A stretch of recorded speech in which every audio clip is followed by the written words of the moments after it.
Hey yo, what is the word, Vault Hunters? Borderlands 4 has been polarizing to say the least, okay? Some love it, some hate it, but moving into 2026, can this thing make a comeback? Let's talk about it.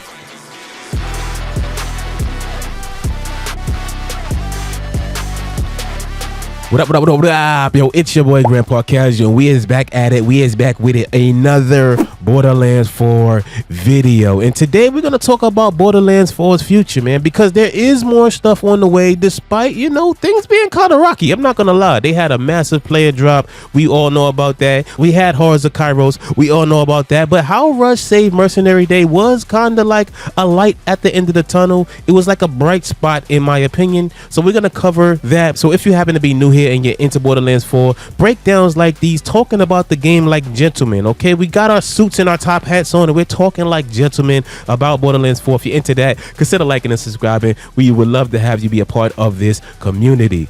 But outside of that, man, let's get into the news. What's going on right now is that obviously if you haven't been under any type of rock out here, you know that Borderlands 4 had a massive player drop over the past, let's say, 2 months or so. I've been in my groups, I've been in my forums still, and the discussion is lively.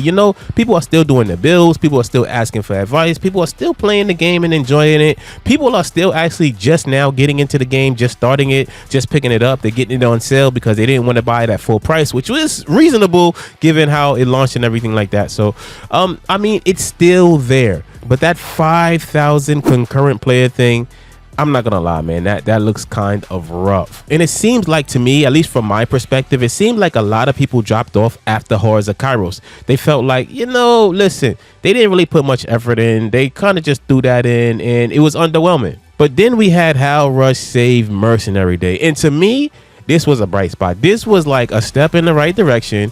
It was something fun. It was something wholesome. It wasn't a ton of content now, but at the end of the day, it was something that was worth coming back to the game for. And I think that was a great move by Gearbox by making it free, number one, and two, actually putting out something that had a little bit more effort and a little bit more beef, some wagyu out this John. So I thought that was cool. But moving into 2026, there are more things on the horizon for Borderlands 4. Because if we take a look at the roadmap, the next thing that we have is a new invincible boss called Bloom Reaper. So that's going to be the next big content drop, and it's going to be absolutely free. Now, I don't know how much this is going to bring people back into the game. Me personally, I play the game on solo. I don't really play with friends. So I believe that this is supposed to be some type of raid boss. I don't know. I might want to join up with some people. I might want to join up with some of y'all if y'all want to run some Borderlands 4 with me, feel me? But at the end of the day, I don't know if this is going to bring a lot of people back into the game. And it's a weird spot for this game, and I'm going to tell you why. Because Borderlands 4 is my first experience with the Borderlands franchise, but from my understanding, what I've taken from that is that Borderlands 4 is the type of game where you kind of grind, you fight the bosses over and over, you fight the same people over and over, and you try to get better loot and better gear. Like, that is literally the point of Borderlands. Like, that is what people have done since the beginning, and that's kind of how you play. And they've made some provisions in the game to make that a lot easier, like Moxxi's Big Encore. You ain't got to go and reset and resave and do all that other stuff just to fight the bosses over. But at the same time, it kind of feels a little bit repetitive in my opinion. And I know that's weird. It's like, oh, first time you ain't a Borderlands player. I guess not, but it does seem a little bit more repetitive than I would have thought. Me personally, I don't like to grind and fight the same bosses over and over and try to get a better loot. I don't know. I like story. I like worlds. And Borderlands 4 gave me some of that to some degree. I mean, I could talk about the movement that, the movement tech that's kind of like dodo, but from what I'm seeing, it seems like the crowd that was once into Borderlands that really sat there and grinded and did the save and resave thing, they're not really into that now. They kind of got tired of it. It kind of got stale for them because they keep doing the same things over and over. Now, when we talk about moving into 2026, Q1, we got Bounty Pack 2 coming. So that's going to come with new missions and a new boss. It's going to have some new legendary gear, of course. And you're going to get a vault card, just like you got with HowlRUSA Save Mercenary Day. Now, if this next bounty pack is anything like how HowlRUSA Save Mercenary Day is, I think we might see an uptick with the game there. For the simple fact that now they're developing a track record. HowlRUSA Save Mercenary Day was okay. Bounty Pack 2, whatever we call that one's actually a little bit better. Now people have a reason to come back and get Bounty Pack 1, Bounty Pack 2, and then Bounty Packs 3 and 4, which are coming in 2026. So I think that this game is kind of going to be like on a slow burn or a slow grind to get back to the point where it's like, okay, this is a pretty good game. Now, I think that how we're getting the content within Borderlands 4 is hurting it a little bit, because it won't be until about Bounty Packs 3 and 4 people start to say, okay, now I can look at Borderlands 4 as a full package. Now I have Bounty Packs 1 through 4, I have the new boss, I have all this other stuff. We have the new Vault Hunter cache also that's going to come with some new storylines, so it's going to beef up the game a little bit more and make it seem a little bit more appealing to those who might just want to jump in. Now, a lot of these things are slated for Q1 of 2026, and my hopes is that this is a lot sooner than later. I hope it's early Q1 and not late Q1, because it does seem like things is slowing down. Okay, HowlRUSA Mercenary Day was a good holiday event in my opinion, but it's not going to hold people over for long. Like, it's only like an hour worth of content, so you're not getting a ton from that, but it's something worth jumping back in for. Now, the ability to jump back in is something that they can really benefit from, but they can't have too much space between the drops. Like, things have to happen a little bit more frequently for people to want to jump back in the game more frequently. Me, myself, I find myself playing Borderlands 4 not regularly anymore, because I already got one Vault Hunter to level 50.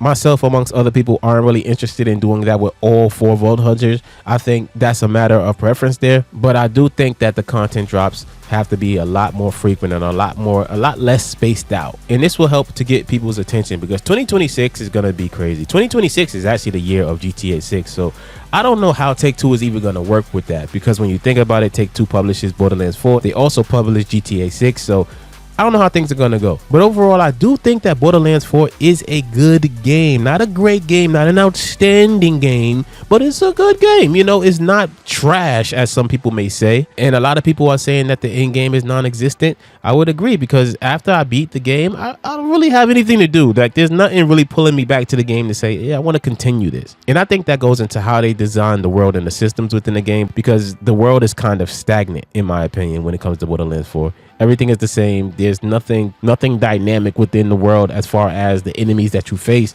that make you want to come back and defend Kairos, and everything is not as deep as it could be to make things more interesting to continue to play.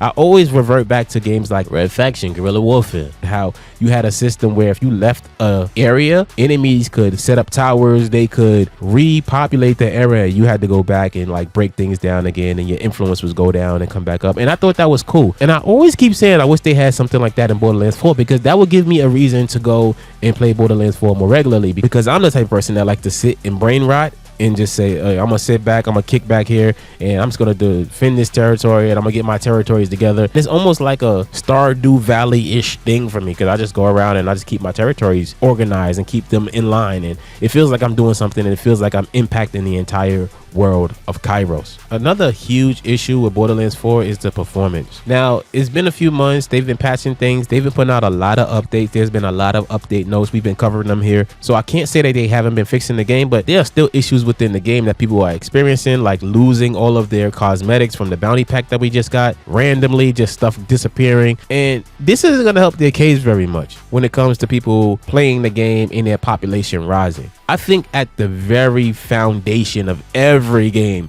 at the very least, the game should perform as it should. At the very least. Everything else, okay, fine, we can work with, but at the very least, the game should just at least perform as it should. Okay, even when it comes to the world, right? I feel like an open world should be a little bit more open. Like me, I despise the fact that in Borderlands 4 I can't climb over the mountains that block my way. It really irks me. It irks me.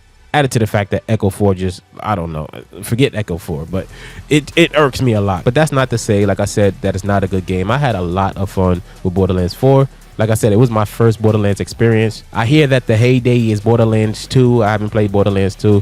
But me personally, I guess, I don't know. Okay, I don't have the nostalgia filter to play Borderlands 2, because it's going to look like Borderlands 2. It's going to look older. But overall, Borderlands 4, I did have fun. And I'm looking forward to whatever they plan to do in the future with this game. But that's enough rambling for me. Here's a question for you. How do you feel about Borderlands 4 so far? How did you like HowlRUSA Mercenary Day? How do you feel about the upcoming content? Are you ready for it? Have you fell off the game? Are you still in the game? I'm really interested to know. So I'm always down to have conversations with you all. That said, thank you so much. And if you like what we do here, consider liking and subscribing or watching another video. That will help us out. But with that said, be safe out there, Vault Hunters, because you know, like I know, Kairos gets crazy. Let's get it.